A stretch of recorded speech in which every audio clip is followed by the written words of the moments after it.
next major player we have to talk about that has influenced our Bible today has to be the most famous of them all, probably, Desiderius Erasmus.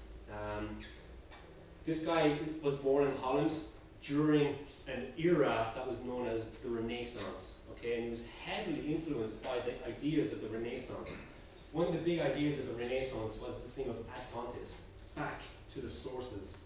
This new and exciting rediscovery of the Greek classics, the Latin classics.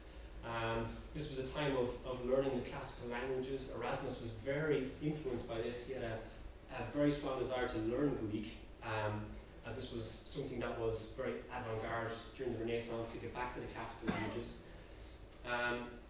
He died in 1536, and he produced a very important work that is still very influential today. He produced the first printed Greek New Testament. And this printed Greek New Testament was used as the basis for many translations, and we'll talk about those in a little while. His nationality was Dutch. What kind of a guy was he? Well, he's sort of shares some things in common with Jerome, but he was also a bit different. One of his hobbies was satirical writing. He used to write these kind of weird stories, like parables or something, kind of sort of mocking people. It was very hard to figure out what he was saying. Thomas More loved them. One of his famous books was In Praise of Folly, where he praised the virtue of stupidity and all this kind of stuff. It was a bit weird. His big passion, though, was the Greek language. He absolutely adored it.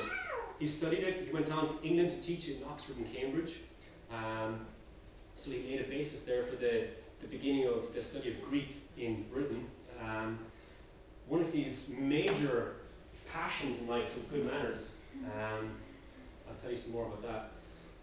And his other big hobby was textual criticism, examining the manuscripts of the Bible, looking at the differences in them, because handwritten manuscripts contain errors by copyists, and so his passion was to remove the errors, get back to a pure text, and produce that. And that was textual criticism, and Erasmus really had a big passion for that. His pet hates. He really despised clerical corruption. He was very critical of the church in his day. This was around the era of the Reformation. Even though he was critical of the church, he definitely sided with the Roman Catholic Church in the Reformation. He didn't take the side of the reformers. Even though he did see there were some things that needed to be changed, he felt that the reformers really went too far in breaking communion with the established church. One thing that really bugged him was people that disagreed with him, strangely enough. He, again, like Jerome, would write written responses to people that were morons and point them in the right direction. And definitely one thing that bugged him was children with snot-encrusted noses. If you go to Eason's, one of his books is on sale there, Erasmus, a handbook on good manners for children. It's still on sale. Chapter 2 deals with the nose, and I'll read you a little excerpt from Erasmus giving advice to children. It says, "Don't let your nostrils be full of snot like some grubby person. Socrates was criticized for this vice. It is rather obscene to snort through your nose, as it implies anger.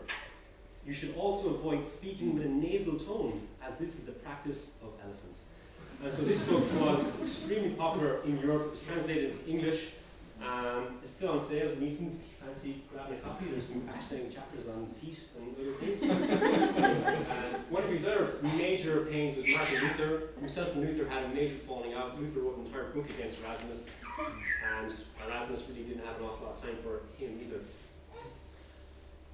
Erasmus's great and massively influential achievement, though, was the Novum Instrumentum, the New Testament, as he called it. In the year 1516, he produced a printed book.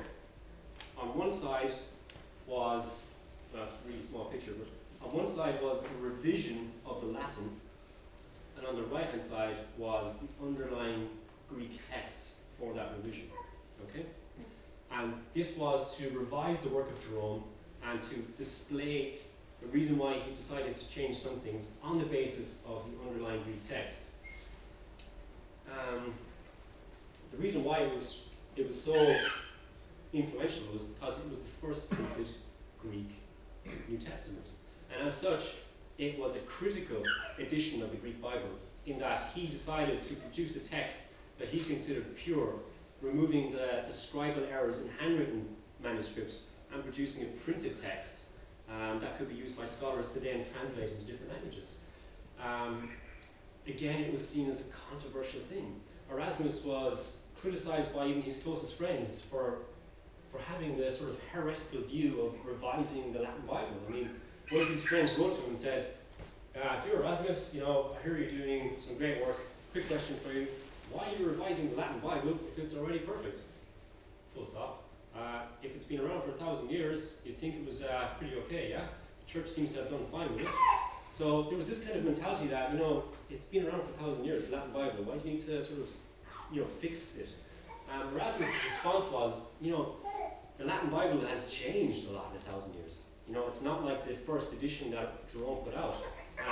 Scribes and copyists have made errors, and it was his motivation to get back to a purer text, to remove those mistakes, and to produce a critical edition.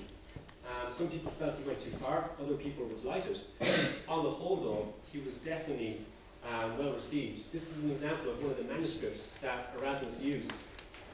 To produce his Greek New Testament, he only had access to about 6 or 7 manuscripts. They were all over 1,000 years after the New Testament had been written, so they were very young in one sense.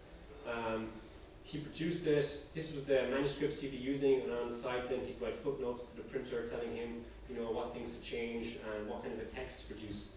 And so the basis for it was quite weak in a sense. It was only about half a dozen manuscripts, okay?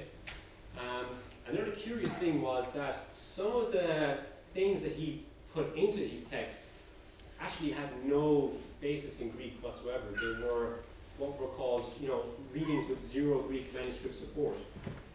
One of the reasons for that was that he was being very conservative with the Vulgate. He didn't want to change an awful lot. Another reason was that he only had one manuscript of the book of Revelation, and the last page was ripped out. So he had actually no Greek text for the last 6 verses of Revelation, so he had to actually back translate from the Vulgate, and he made an awful mess of things. And for that reason, you have things in his Greek New Testament that are not to be found really in any Greek manuscript. One weird thing was in the book of Revelation, in chapter 22, it talks about the tree of life. Modern Bibles, he talks about the book of life, the Libro. Modern Bibles have the tree of life. In Revelation 22, there's no Greek manuscript whatsoever that mentions a book of life. All the Greek manuscripts talk about the tree of life. The reason why Erasmus changed it to a book of life was because he had no Greek manuscript for the end of Revelation. He had to use the Vulgate. And as you can see, in Latin, tree and book are very similar, and a scribal error had changed the tree into a book. And so Erasmus reproduced that error unknowingly.